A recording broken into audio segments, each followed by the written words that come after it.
Месси. Одного прошел. На второго не пошел, отдал передачу, она точно оказалась. Удар! 1-0. Выслушав двухминутную тираду относительно того, что Барселона не все здорово, Барселона решила забить гол.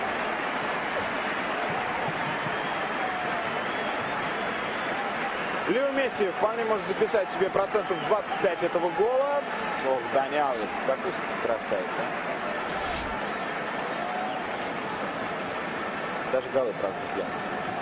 Итак, Лео Месси в центре поля подхватил этот мяч, оставил позади одного защитника, отдал очень неплохую передачу, не помню на кого, а не помню кто, отдал пас на Алексиса Санчеса. Ну и тот сделал трюк, который Давид Вилья с самого начала этой игры пытался устроить, ворваться в штрафную с левого фланга, положить мяч под правую nogу и pальnуть по... Alexis Sanchez 2-0 pentru Barcelona. Protestează toată echipa Rayo.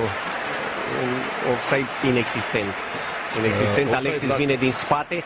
Să te uiți la Alexis vine din spate, preluare greșită a lui Xavi, rămâne mingea moartă aproape de careul mic și vine Alexis și finalizează foarte, foarte bine la colțul meu. Bun, am zis 3-0 noi la pauză, nu? 3-0 am zis eu la pauză și 4-0 final. Și am zis 5-0. Mai avem 5 minute.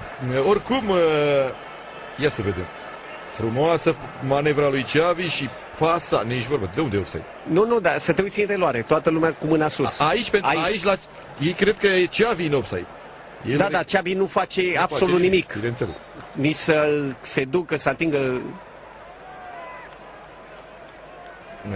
N-a fost. Ну і Барса, здається, вже повірила у свої сили. Піке пішов вперед, починаючи виходить Дані Алвеса. 3-0! Вілья! Давід Вілья забиває третій м'яч. Немає офсайду. Зависнув на фланзі Ботельо. Ніхто абсолютно не дивився за гравцем. Ботельо йшов за Піке. Відповідно, один з опорних півзахисників, напевно, Хаві Фуего.